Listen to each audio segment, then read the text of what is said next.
Hello everyone, this is स्पर्श और आज आ चुके हैं एक ऐसी वीडियो लेकर जो कि बहुत कम क्रिएटर्स अपलोड करते हैं। क्योंकि भाई ये जो हमारे सामने बाइक है होंडा SP125, इसकी मोस्टली सब तारीफ़ें ही करते पाए जाएंगे। कोई भी इसकी कमियां नहीं बताएगा, कोई भी इसके नेगेटिव्स नहीं बताएगा कि भाई अगर तुम इस पर 1 लाख रुपए स्पेंड कर रहे हो तो तुम्हें इसकी कमियां भी तो पता होनी चाहिए, ताकि तुम्हारे माइंड में रहे पहले से कि हाँ मेरे ये कमियां देख कर ही ये बाइक ले रहा हूँ, बाद में मेरे को पछताना नहीं है इन चीज़ों को लेकर। जैसे मेरे साथ हुआ, मेरे को बहुत सारी इसमें खामियां नेगेटिव्स फेस करने पड़े जो मेरे को एक्सपेक्टेड नहीं थे।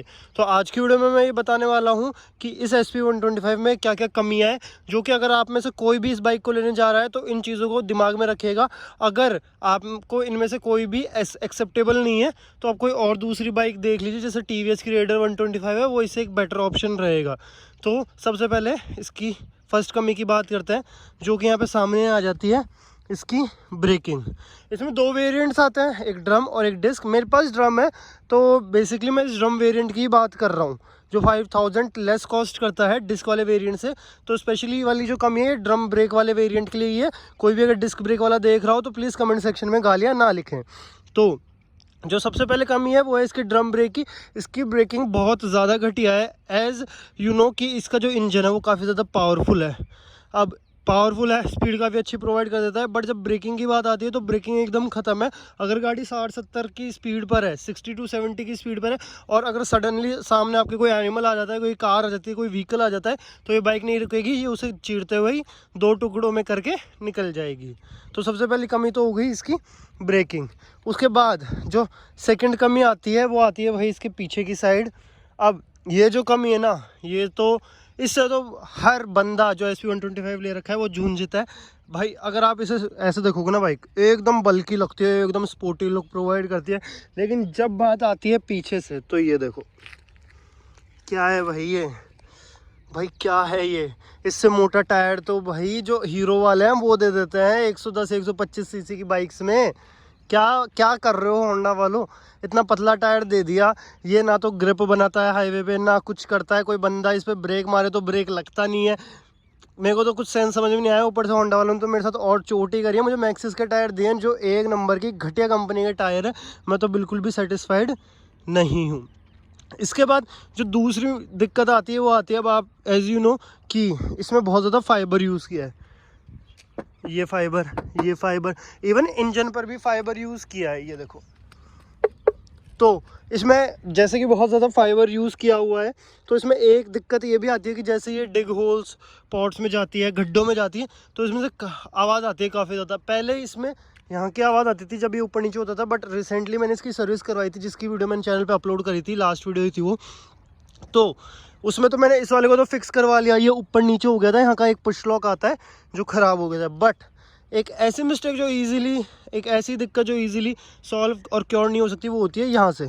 जैसे ही गड्ढों में जाएगी तो यहाँ पर ठक कन ऐसी आवाज़ें आती है, जो कि मेरे को बिल्कुल भी अच्छी नहीं लगती। बट एज़ यूजुअल मैं तो जयपुर में रहता हूँ, बढ़िया रोड्स है हमारे पास, तो काफ़ी कम जाती है गड्ढों में, लेकिन वो जब भी जाती है तो बड़ी अजीब सी आवाज़ आती है, जो कि काफ़ी ही ख़राब लगती है।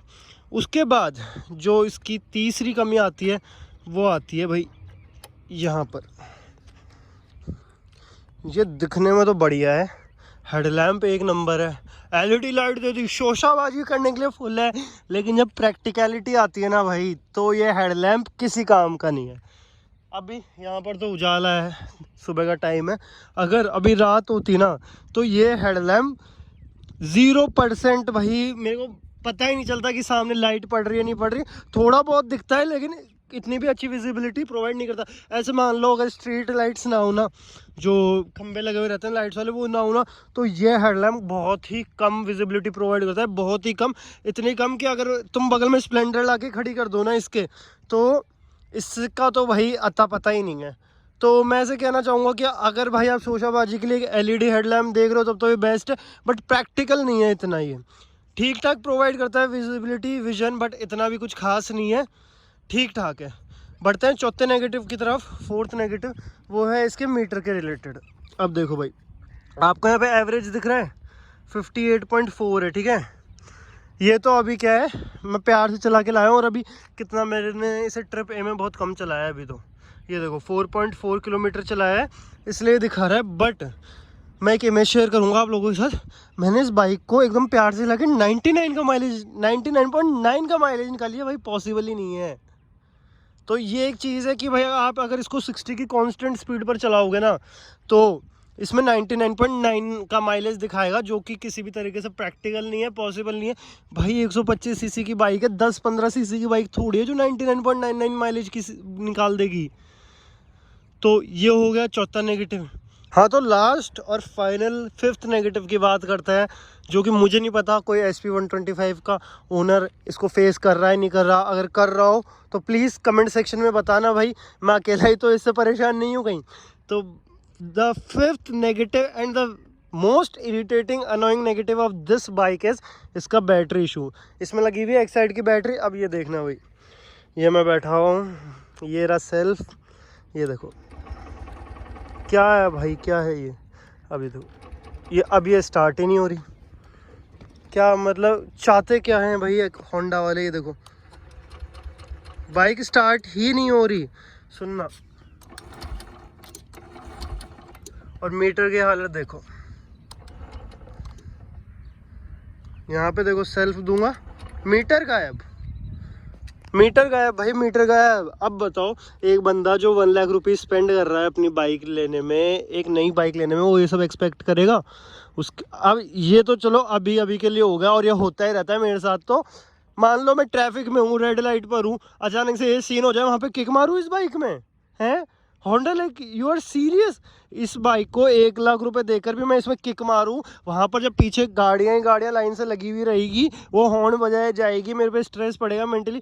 भाई क्या 1 लाख रुपए देकर भी इसका सेल्फ काम नहीं कर रहा। अब वैसे इसकी बैटरी 18 मंथ्स वारंटी के अंडर है, तो अब मैं इसको लेकर जाऊँगा मेरे जो होम टाउन वाला सर्विस सेंटर है उसमें, और वहाँ पर इसकी बैटरी रिप्लेस करवाऊँगा। लेकिन ये चीज़ एक्सपेक्टेड नहीं होती। लाख दुनिया भर की दिक्कत है मान लो, लेकिन बैटरी की वो भी ऐसी है भाई। अभी 1 साल और 1 महीना हुआ होगा इस बाइक को, 1 महीना भी नहीं हुआ, ये देखो। और ये रोज़ का है भाई, रोज़ का, कभी एक once in a blue moon नहीं है। तो आज की वीडियो में इतना ही। मैं बस ये बताना चाह रहा था कि अगर आप में से कोई भी SP125 लेने जा रहा है तो देख लेना भाई, पहले ही सोच के चलना कि ये दिक्कतें फेस करनी पड़ सकती है, बाद का कुछ पता नहीं है। क्योंकि जो सर्विस सेंटर वाले होते हैं उनका कुछ अच्छा रिस्पांस होता नहीं है। उनकी तो गाड़ी बिकी और जय माता दी। So thanks for watching, stay tuned.